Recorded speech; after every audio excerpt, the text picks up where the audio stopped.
Go clean something, that's what you're here for. The crystal champagne flute slips from Cynthia Belmont's manicured fingers, crashing at Olivia's feet. Shards scatter across Italian marble as conversations halt. Olivia's tablet screen illuminates her face, revealing not shock or anger, but something far more dangerous: calculation. The annual charity gala at the Belmont estate sparkles with wealth and pretension. Chandeliers cast golden light over the $10,000 per plate fundraiser for education, where the ultra-wealthy network between performative displays of generosity. Olivia Harper stands out in her tailored navy suit, not because of the 2 master's degrees or PhD in educational policy that brought her here as Executive Director of Education Innovation, but because Cynthia Belmont has mistaken her for waitstaff. Again, Cynthia, the 45-year-old heiress to Belmont Financial Group, glides through her family's ballroom in a designer gown worth more than what a teacher makes in 3 months. Her practiced smile never reaches her eyes as she gestures toward Olivia while whispering to fellow socialite board members.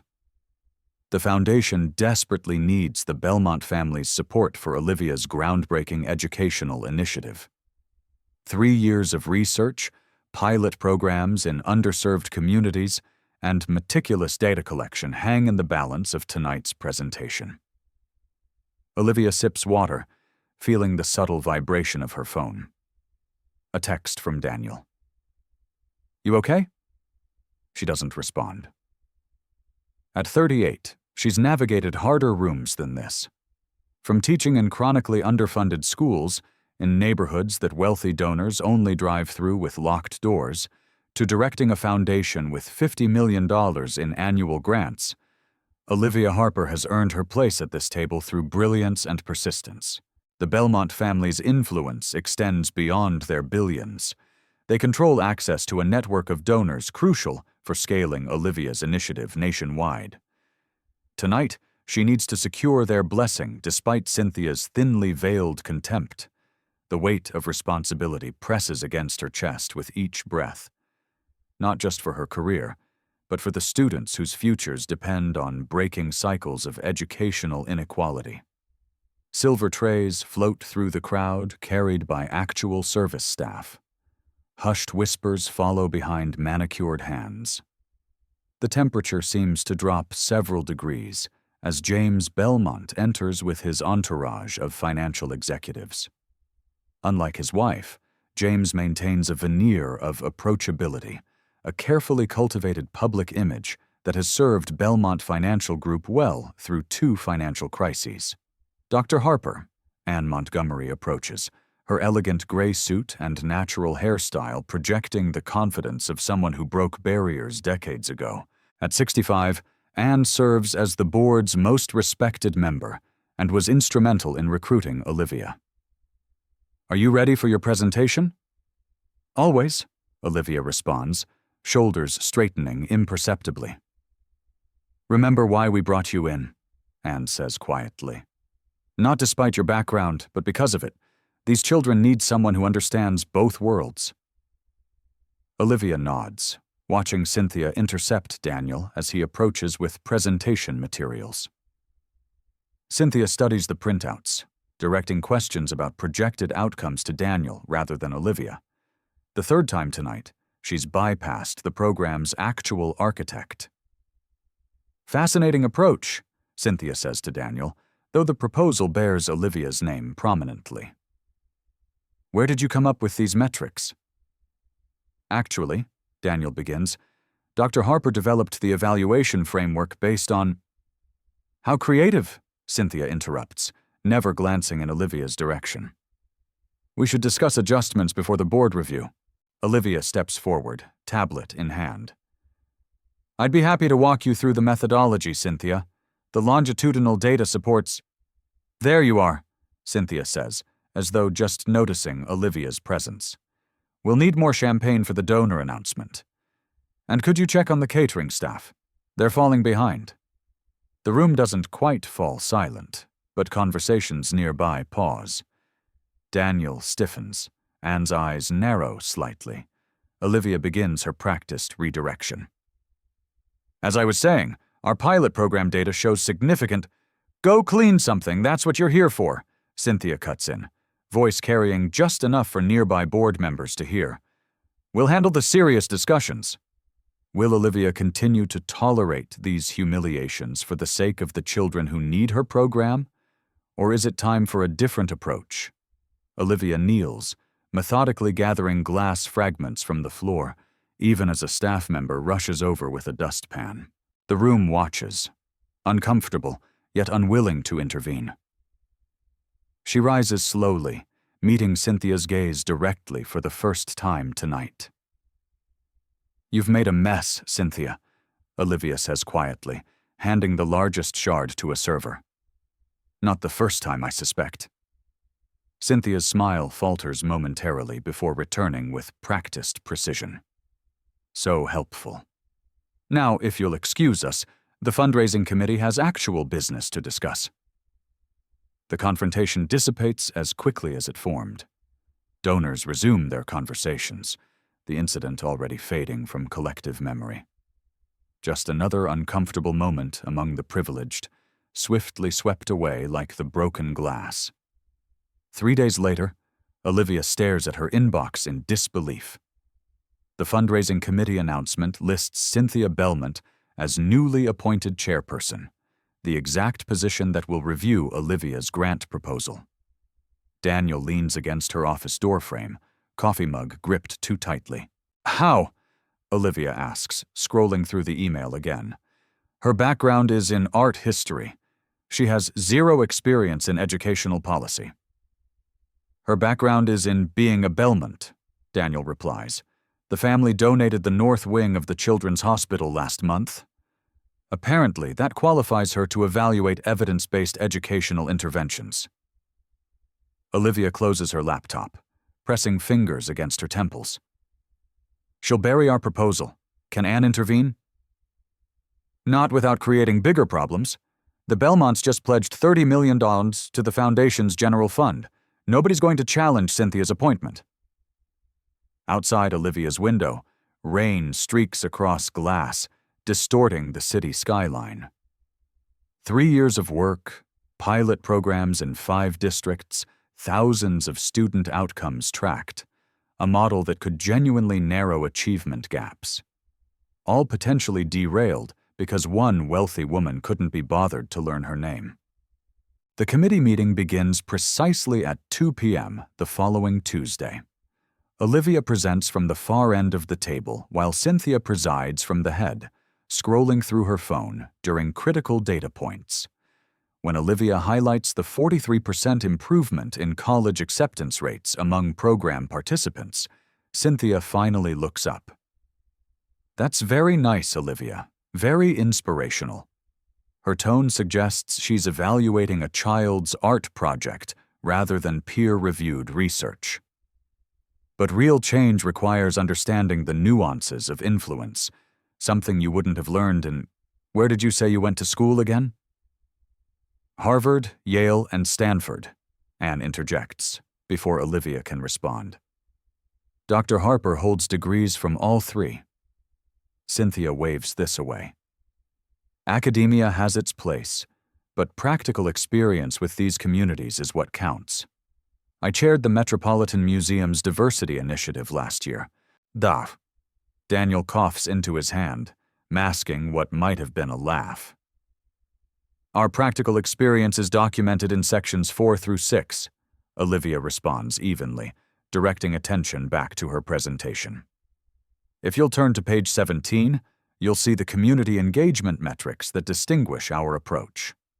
By meeting's end, Cynthia has proposed 3 adjustments to Olivia's program: reducing focus on systemically underfunded districts, adding a Belmont Family Center component that would absorb 40% of the budget, and restructuring the leadership team to include a Belmont Foundation appointee as co-director. In the elevator afterward, Daniel explodes. This is sabotage. She doesn't care about the kids. She wants another photo op and tax write-off. Olivia remains silent, watching floor numbers descend. You can't seriously consider her changes, Daniel continues. It would gut everything meaningful about the program. I'm considering all options, Olivia replies carefully, including letting her win. The elevator door is open to the lobby. Including recognizing that this isn't just about my dignity anymore. Olivia steps out. It's about documenting a pattern. Will Olivia allow Cynthia to sabotage years of research just to maintain her family's illusion of superiority? 2 weeks later, Olivia receives an invitation that makes her stomach tighten. Donor dinner at Belmont Mansion. Attendance mandatory for program consideration. The email specifies business attire and includes a +1 option. Olivia forwards it to Daniel with only battle gear required. The Belmont estate sprawls across 30 acres of meticulously landscaped grounds. Olivia and Daniel arrive precisely on time, navigating the circular driveway where Bentleys and Maseratis gleam under architectural lighting.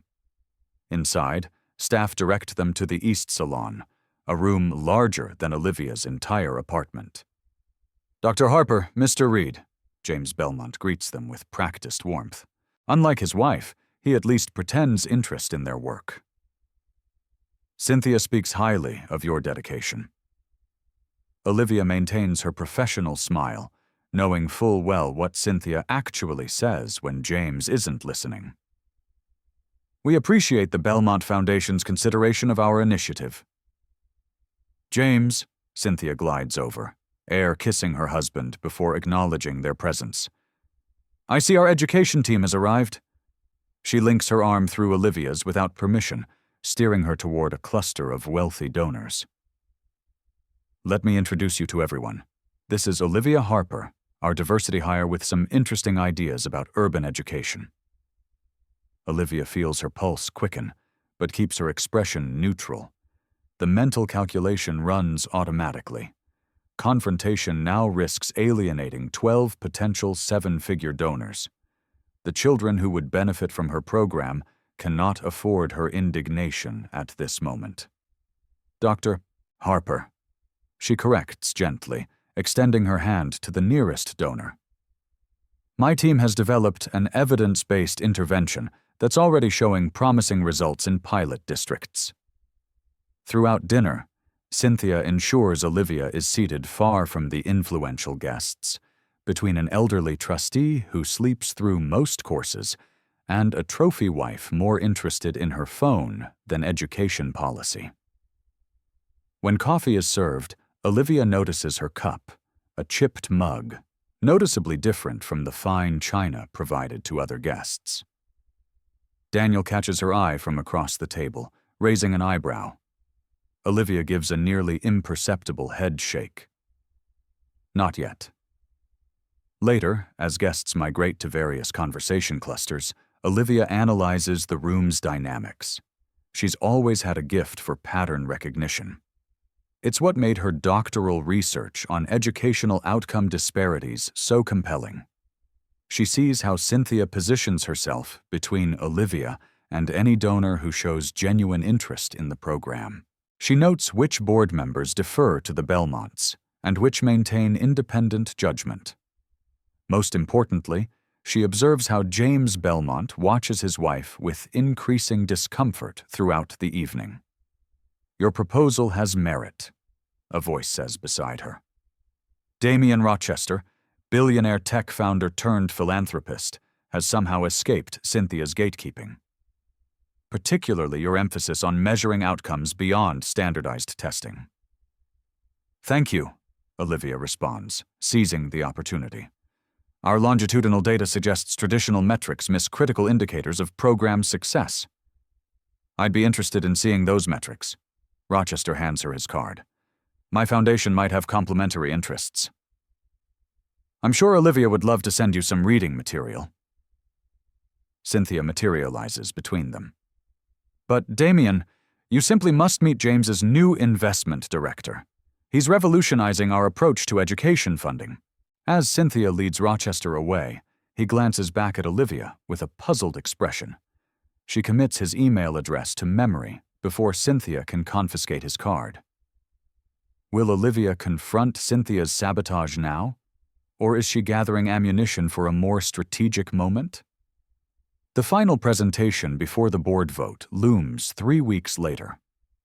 Everything Olivia has worked for comes down to this meeting. The culmination of research, pilot programs, and community engagement that could transform educational outcomes for thousands of students. Olivia arrives early to set up. Daniel beside her testing the presentation system.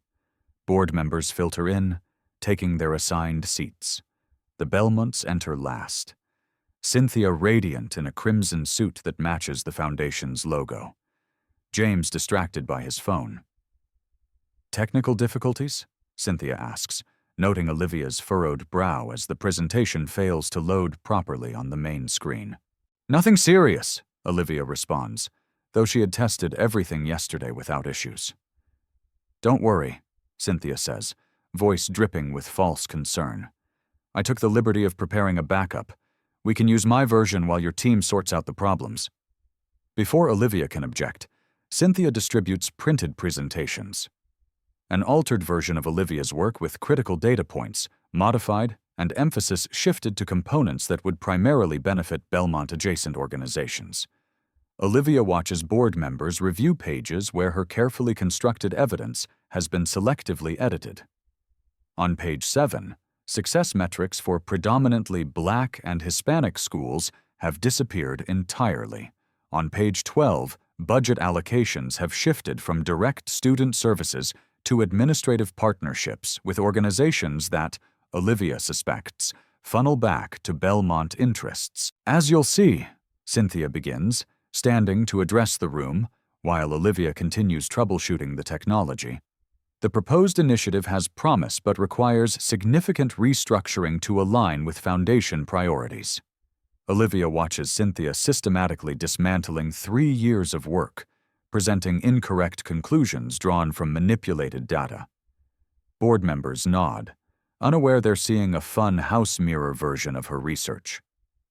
Anne catches Olivia's eye, her expression questioning why Olivia remains silent. What the room doesn't see is Olivia's tablet under the table, recording timestamp after timestamp of specific claims, cross-referenced against her original documentation. This isn't just about Cynthia's casual racism anymore. It's about deliberate misrepresentation of research to divert resources from communities that need them most. Will Olivia allow Cynthia's manipulation to divert millions from the children who need it most? Or is it time to unveil what she's been documenting all along? Olivia's apartment feels too small tonight. Data spreads across every surface, printouts, sticky notes, and 3 monitors displaying different aspects of the Belmont family's philanthropic history. Outside, raindrops tap against windows like impatient fingers, while city lights blur through the streaked glass. She stands before her evidence wall, arms crossed tightly across her chest. What began as self-protection, documenting Cynthia's microaggressions to maintain her own sanity, has evolved into something far more significant. Pattern recognition has always been Olivia's specialty, and the pattern here is unmistakable. The Belmont Foundation's last 6 major initiatives all began with programs designed by Black or Hispanic professionals. Each ended with resources redirected to predominantly white institutions or Belmont-adjacent organizations. The original architects were systematically sidelined, their research repackaged under Belmont branding. Olivia traces a timeline with her fingertip. 5 foundation executives in 7 years, all from underrepresented backgrounds, all departed after challenging Cynthia's adjustments to their programs. Her phone vibrates with Anne's 3rd call today. Olivia finally answers. "I've been worried," Anne says without preamble. "You disappeared after the presentation. I needed to verify some information. Cynthia's manipulation was blatant. The board saw it." "Did they?" Olivia asks. "Because they still gave her provisional approval to restructure my program." Silence stretches between them before Anne sighs. The Belmonts just pledged another $50 million to the endowment. Nobody wants to challenge them directly. So we sacrifice the students to keep the donors happy. Olivia's voice remains level, but her free hand forms a fist. How many times have we made that bargain, Anne? You know it's not that simple. It never is. Olivia glances at her wall of evidence. Why did you recruit me, specifically? Anne's response comes slowly. Because you understand both worlds. You can translate between them. And if those worlds are fundamentally incompatible, if one systematically exploits the other while claiming to help. The Belmonts have influence beyond just money, Anne warns. They've destroyed careers over less. James still believes in your work, but Cynthia has his ear. Tread carefully. After hanging up, Olivia sits motionless in the dark. The weight of responsibility presses down, not just for her career, but for every student who would benefit from her program.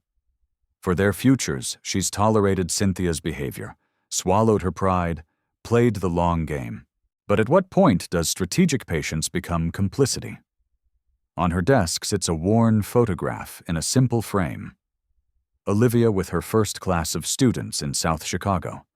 Their faces beam with possibility despite a classroom with peeling paint and outdated textbooks.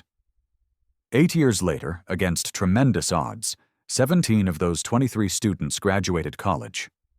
They didn't need saviors. They needed resources and advocates who refused to abandon them. Olivia picks up the photo, its familiar weight anchoring her to her purpose. I promised I wouldn't become part of the problem, she whispers to their faces. Her laptop screen illuminates with a new email, Cynthia requesting additional adjustments before final approval. The proposed changes would gut the program's accountability metrics and community oversight components, essentially converting it into a Belmont vanity project while maintaining just enough of Olivia's framework to claim legitimacy. With deliberate calm, Olivia opens a secure folder labeled Belmont Foundation Audit. Inside lie hundreds of documented interactions, financial analyses, and pattern recognitions from 3 years of careful observation. She's approaching this like the academic she is, methodically gathering evidence, cross-referencing sources, building an irrefutable case. What Cynthia never bothered to learn was that Olivia's doctoral research included a fellowship with the Financial Forensics Initiative, analyzing how educational funding actually flows through systems versus how it's reported publicly.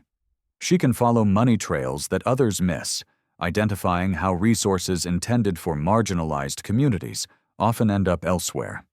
Olivia reaches for her grandmother's journal, tucked between research texts on her bookshelf.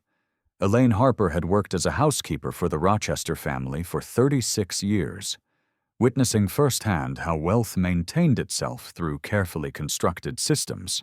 Always keep records, she had told Olivia during undergraduate summers, when Olivia would help with cleaning the Rochester estate. Your word against theirs will never be enough, but paper has patience. Data doesn't lie. Flipping through her grandmother's meticulous notes, dates, times, conversations overheard, promises made and broken, Olivia recognizes where her own methodical nature originated. Elaine had documented wage discrepancies, verbal abuses, stolen ideas presented to dinner guests as original thoughts. Never confrontational, always watching, always recording. The difference is that Elaine never had the opportunity to use her records. Olivia does.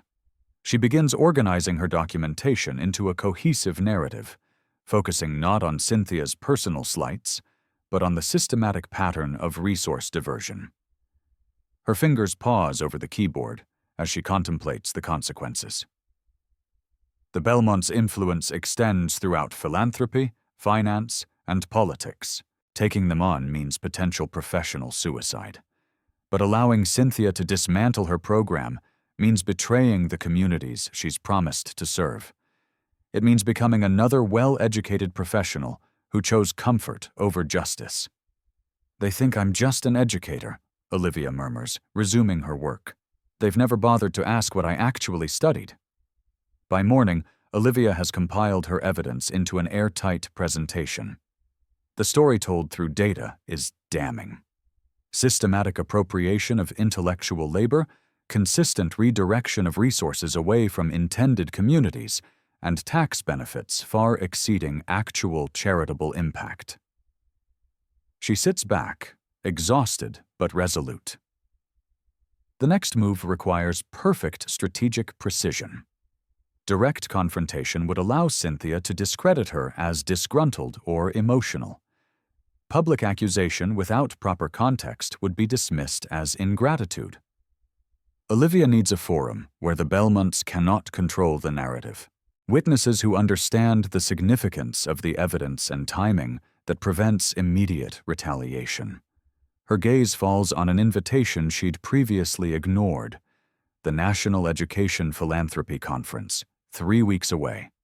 The Belmonts are scheduled to receive the Lifetime Achievement Award for their unwavering commitment to educational equity. The perfect stage has already been set. Olivia reaches for her phone, dialing a number she rarely uses. "Damien, it's Olivia Harper. I'd like to discuss your interest in educational outcome metrics, and I have a rather significant favor to ask." The children deserving these opportunities can't afford to wait for the wealthy to find their conscience. Sometimes justice requires strategic precision. The preparations consume every moment outside Olivia's official duties. She works with surgical precision, building a coalition of allies while maintaining a facade of resigned acceptance toward Cynthia's improvements to her program. Damien Rochester proves an unexpected asset. The tech billionaire had recognized the inconsistencies in Cynthia's presentation immediately, but needed hard evidence before acting. "The philanthropy world runs on relationships," he explains during their third planning session in his downtown office. "Accusations without ironclad proof get dismissed as professional jealousy." "I have the proof," Olivia assures him, sliding a thumb drive across his desk. 3 years of documentation, financial analysis, and pattern recognition. Across the city, similar conversations unfold with carefully selected allies. Education advocates who've seen their own programs gutted by performative philanthropy. Financial experts who recognize the tax-sheltering patterns in Belmont giving. Community leaders whose students were promised resources that never materialized. "Why now?" asks Shanice Williams, director of a Southside education initiative that lost funding after challenging Belmont Foundation oversight. "You're risking everything." "Because the pattern is accelerating," Olivia responds. 10 years ago, the Belmonts funded 3 community-led programs annually. Last year, 0. Meanwhile, their tax deductions for charitable giving have tripled. Industrial printers hum through the night in Damien's office, producing bound reports with executive summaries, data visualizations, and sourced evidence. Olivia reviews each page, ensuring every claim meets the highest academic standards. This isn't about personal vindication, it's about systematic accountability. "The Belmonts will retaliate," warns Daniel, helping organize the documentation chronologically. "They've destroyed people for less. Einchom." "That's why timing and venue are critical," Olivia responds, annotating a particularly damning graph showing the divergence between reported and actual community impact. Public revelation with the right witnesses present creates a shield. Once the information exists in the public sphere, attacking me only validates the claims. The night before the conference, Olivia sits alone in her apartment, feeling the weight of fresh paper and expertly bound reports. The smell of ink and binding glue fills the room. Tomorrow will permanently alter her professional trajectory, either establishing her as a principled reformer or ending her career in institutional philanthropy. Her phone chimes with a text from her grandmother. "Remember who you are and why you started." Elaine Harper, now 83, remains Olivia's moral compass, the woman who cleaned wealthy homes by day while pursuing her associate's degree by night, who taught Olivia that education without integrity is merely sophisticated privilege. The National Education Philanthropy Conference sprawls across Chicago's largest convention center. Corporate logos compete with university shields on banners suspended from 30-foot ceilings. Foundation executives network in the main hall, while actual educators attend panels in smaller side rooms, the hierarchy of influence visible in the very architecture of the event. Olivia arrives early, wearing her most authoritative suit, charcoal gray with subtle pinstripes, a deliberate choice projecting seriousness without appearing confrontational. She wheels a small suitcase containing 50 copies of her report, each sealed with a simple label. Belmont Foundation, Pattern Analysis 2022-2025. The conference agenda places the Belmont Family Honor Ceremony as the centerpiece of Day 2, a 90-minute celebration of their transformative impact on educational equity, followed by Cynthia's keynote address on authentic community partnership. Olivia's name appears in small print, introducing Cynthia as Program Partner and Foundation Executive. By design, no one expects what comes next. The ceremony room fills beyond capacity. Education journalists crowd the media section. Foundation executives occupy front rows, while program directors and community representatives find seats where available. On stage, a table displays the Crystal Award waiting to be presented, catching light from overhead spots. James and Cynthia Belmont enter to polite applause. Cynthia resplendent in a designer suit the exact shade of the Foundation's branded blue. James nods acknowledgments while Cynthia scans the crowd, her practiced smile never wavering. Neither notices Olivia seated quietly near the stage, nor the strategic positioning of her allies throughout the audience. The Foundation chairman offers a glowing introduction, highlighting the Belmont's unparalleled generosity and visionary leadership. Statistical claims float through his speech. Millions donated, thousands of students impacted, dozens of communities transformed, each number cataloged in Olivia's mental database of misrepresentations. And now, the chairman concludes, to introduce our honorees, we welcome Dr. Olivia Harper, Executive Director of Education Innovation and partner in the Belmont Foundation's newest initiative. Cynthia's smile flickers momentarily. This was supposed to be a perfunctory introduction, not a featured speaking role. Olivia approaches the podium with measured steps, tablet in hand, expression professionally neutral. "Thank you for this opportunity," she begins, voice calm but carrying to every corner of the suddenly hushed room. The Belmont family's influence on educational philanthropy is indeed worthy of examination. She taps her tablet, and the large screens flanking the stage display a single slide. Following the money, promise versus practice in educational philanthropy. Cynthia shifts in her seat. James leans forward slightly. Philanthropy requires trust, Olivia continues. Donors trust foundations to use their contributions effectively. Communities trust that promised resources will actually reach them. Students trust that programs created for their benefit actually prioritize their needs. Another tap changes the slide to a simple question. What happens when that trust is systematically violated? The room's atmosphere transforms from celebratory to confused. Cynthia's smile remains fixed, while her eyes dart to the Foundation chairman, who appears equally bewildered by this unexpected deviation. For 3 years, I've had the unique opportunity to observe Belmont Foundation operations from within. As an educational researcher specializing in outcome analysis, I applied the same methodological rigor to tracking foundation activities that I bring to program evaluation. Olivia advances through slides showing stark disparities between reported Belmont Foundation impacts and documented realities. Maps reveal how resources consistently flow away from predominantly Black and Hispanic communities despite public claims to the contrary. Financial charts demonstrate how the Belmont family receives tax benefits approximately 340% greater than the actual community impact of their giving. The data tells a consistent story, Olivia states, voice gaining strength without losing composure. Programs designed by and for underrepresented communities are systematically undermined, their resources redirected, their architects sidelined or removed entirely. Cynthia stands abruptly, approaching the stage with practiced poise that barely conceals her fury. "This is hardly the appropriate forum for— I'm not here to clean glasses," Olivia interrupts, her voice cutting through the tension. "I'm here to clear the fog of your deception." The phrase lands like a physical blow. Gasps ripple through the audience as people recognize the reference to Cynthia's dismissal of Olivia. Cynthia freezes mid-step, suddenly aware that her private behavior has become unexpectedly public.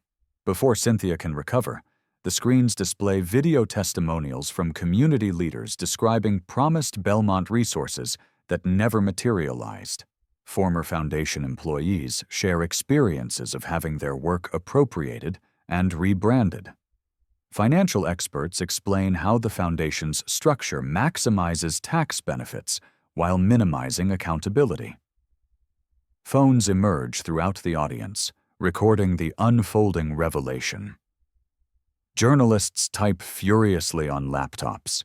Cynthia's attempts to interrupt are met with calls to "let her finish" from multiple sections of the room.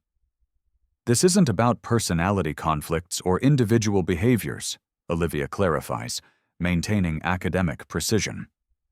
"This is about systematic exploitation disguised as generosity. It's about resources promised to vulnerable communities being redirected to maintain existing power structures." She gestures to assistants who begin distributing bound reports to media representatives and key stakeholders. The complete analysis, with full sourcing and methodology, is available for your review. Every claim is documented, every conclusion supported by evidence. Cynthia finally reaches the stage, attempting to take control of the microphone. "This is a complete misrepresentation of our work," she begins, voice tight with controlled rage. "Is it?" Olivia asks simply, bringing up a slide showing Cynthia's own email directing resources away from a Southside Chicago initiative toward a program at her alma mater's already well-funded education department. The evidence suggests otherwise. Cynthia turns to the audience, seeking allies among the wealthy donors and Foundation executives who've always supported the Belmont family. But uncertainty has replaced automatic deference in their expressions. The hard data on display challenges the comfortable narrative they've accepted for years. Complete silence fills the massive room as the final slides reveal the cumulative impact. Millions in promised support that never reached intended communities, dozens of programs gutted or redirected, and a consistent pattern of appropriating intellectual labor from professionals of color.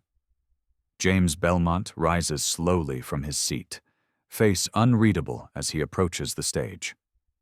The room tenses, anticipating either explosive anger or forceful denial. Cynthia steps aside, clearly expecting her husband to defend their legacy and discredit Olivia's presentation. Instead, James takes the microphone with unexpected composure. "I would like to thank Dr. Harper for her thoroughness," he says after a long pause. "It appears there are significant discrepancies between our Foundation's stated mission and its practical implementation that require immediate attention." Cynthia's expression transforms from confident expectation to stunned disbelief. "I was not aware of many of these specific instances," James continues, addressing the audience directly. "But ignorance is not an excuse when one's name is attached to promises made to communities in need." The frozen moment extends as everyone processes this unexpected response. Cynthia remains motionless, her carefully constructed world visibly crumbling around her. Journalists continue recording every word, every reaction. Will this moment of truth lead to real change, or just another wealthy family's performative apology? By midnight, video clips from Olivia's presentation dominate social media. Belmont exposed trends nationally alongside philanthropy accountability. Major news outlets request interviews, educational forums share the report, and foundation boards across the country call emergency meetings to review their own practices. Olivia's phone hasn't stopped vibrating since she left the convention center. She silences it while sitting in her apartment's small kitchen, hands wrapped around a mug of tea that's long gone cold. The adrenaline that carried her through the presentation has faded, leaving bone-deep exhaustion and the surreal awareness that her professional life has irreversibly changed. Daniel arrives with takeout neither of them will probably eat. "You've started something," he says, setting containers on the counter. "The Chronicle of Philanthropy wants an exclusive. The Washington Post is investigating similar patterns at 3 other major foundations. Harvard's Center for Nonprofit Organizations is citing your methodology." "And the Belmonts?" Olivia asks quietly. "James has called an emergency board meeting. Cynthia hasn't made any public statements." Daniel pauses. "And texted that the foundation's legal team is in crisis mode, not discussing litigation, discussing compliance and restructuring."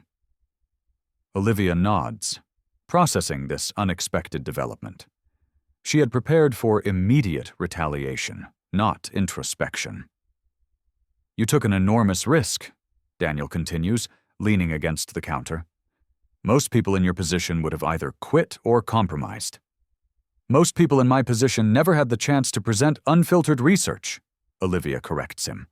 "The difference wasn't courage, it was having the right allies and the right forum." Her phone lights up with her grandmother's name. Olivia answers immediately. "I saw you on the news," Elaine says without preamble, her voice carrying decades of hard-won wisdom. "You spoke truth to power without losing your dignity. That's a rare thing." "I learned from the best," Olivia responds, feeling tears threatened for the first time today. "I kept records, just like you taught me." "The difference is you had somewhere to take them." Pride resonates in Elaine's voice. "When you were little, I worried that straddling both worlds would break your heart. Instead, it gave you vision." After hanging up, Olivia finally allows herself to cry, not from fear or stress, but from the release of carrying this burden alone for so long. When the tears subside, she sleeps for 14 uninterrupted hours.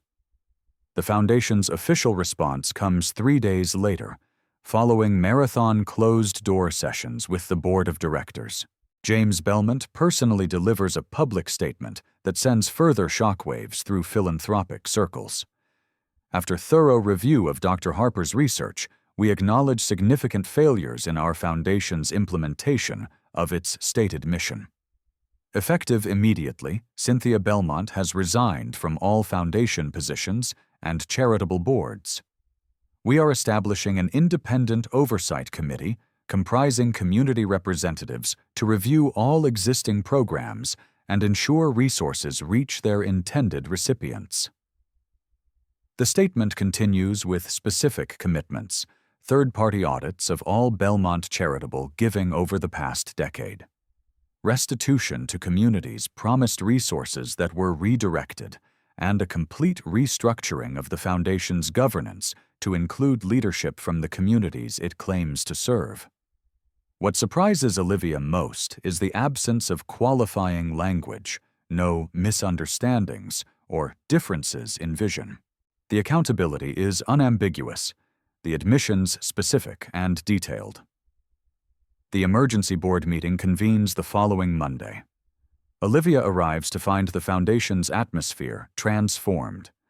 Staff who previously avoided eye contact now approach with quiet congratulations. The boardroom configuration has changed. The intimidating executive table replaced by a circular arrangement suggesting equality rather than hierarchy. Anne meets her outside the boardroom, expression both proud and concerned. "You've changed this organization permanently," she says quietly.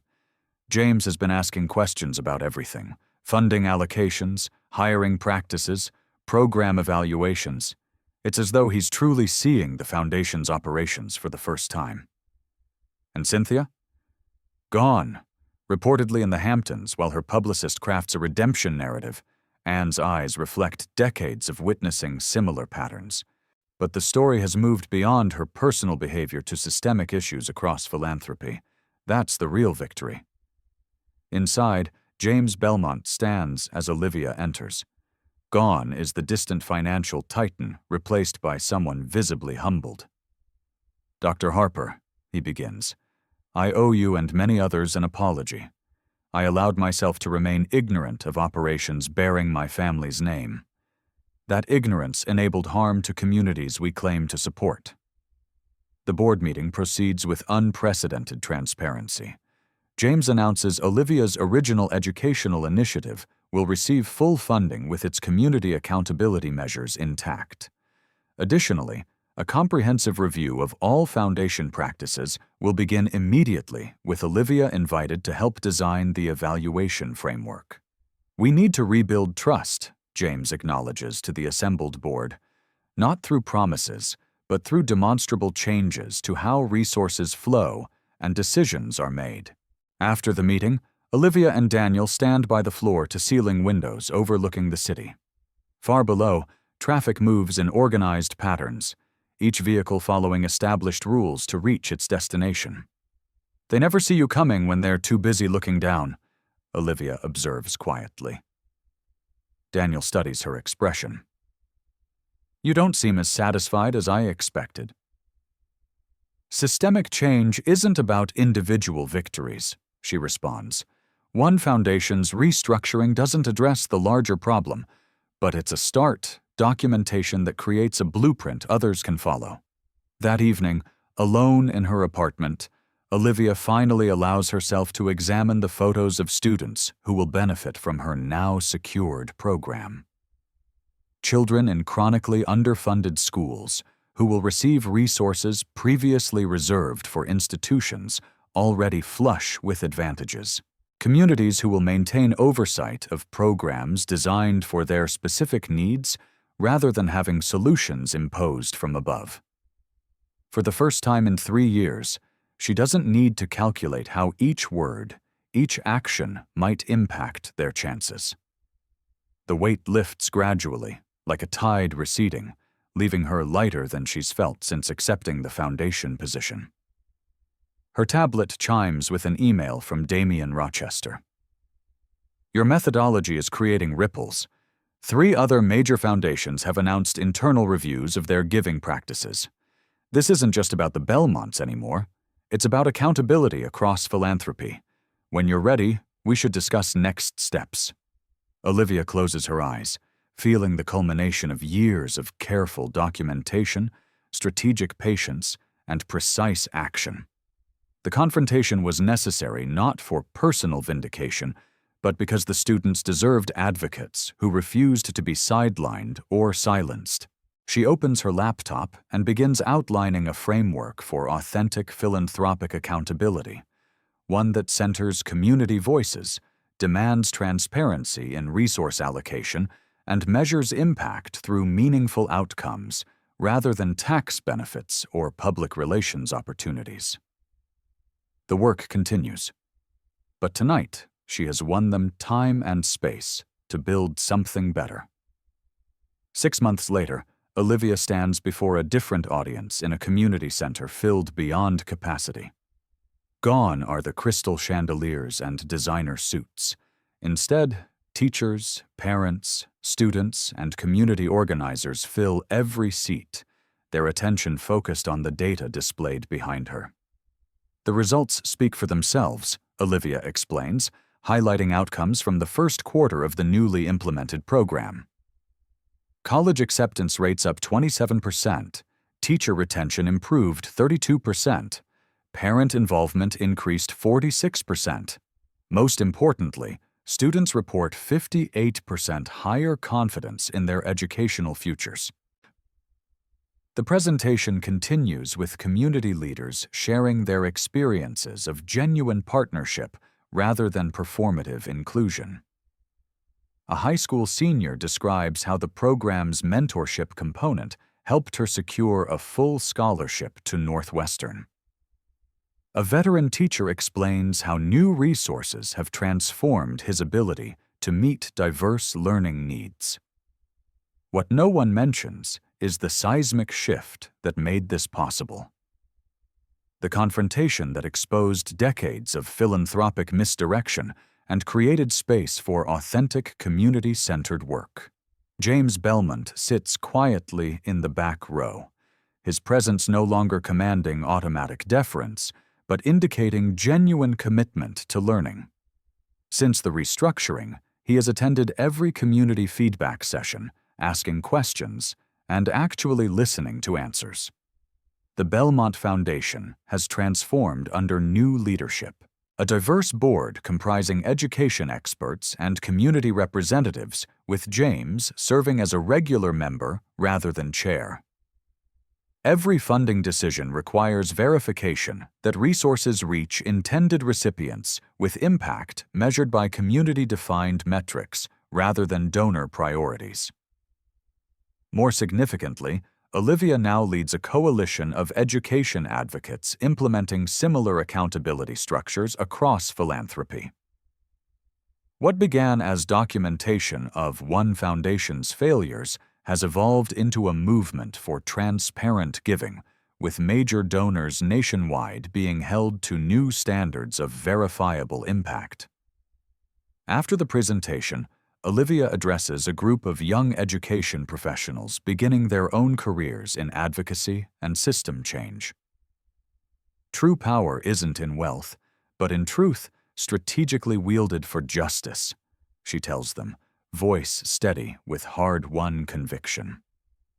Document everything, build coalitions, choose your moment carefully, and never forget who you're actually fighting for. She gestures towards students demonstrating projects developed through newly funded programs. These young people don't need saviors with checkbooks. They need advocates who refuse to accept the status quo, who demand that resources match promises, who hold power accountable. The session concludes with experienced advocates sharing strategies for recognizing and documenting systematic discrimination within institutions. They discuss identifying patterns rather than isolated incidents, building networks of allied witnesses, and choosing strategic moments for maximum impact.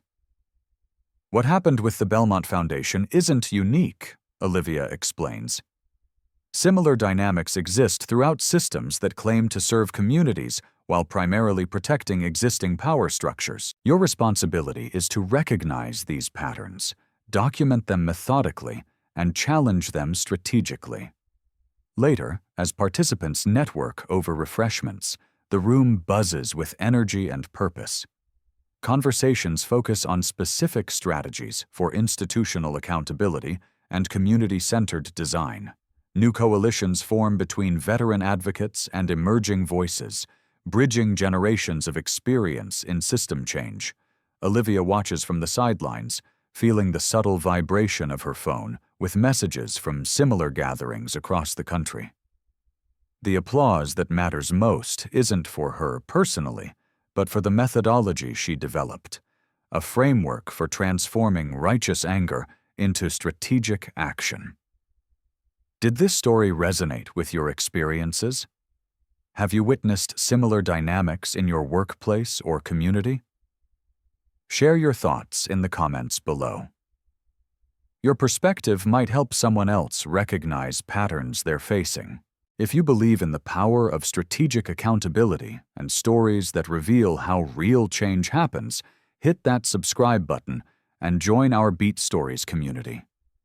Each week, we bring you authentic narratives of people who refused to accept the status quo and found innovative ways to challenge broken systems. Don't forget to like this video and hit the notification bell so you never miss our new releases. At Beat Stories, we don't just tell tales of injustice. We reveal the brilliant strategies that transform individual courage into lasting change. What happened today isn't just a story, it's a reminder. Silence protects systems, but courage rewrites them. At Beat Stories, we don't just watch change, we document it. Subscribe for more real stories that challenge power and amplify truth.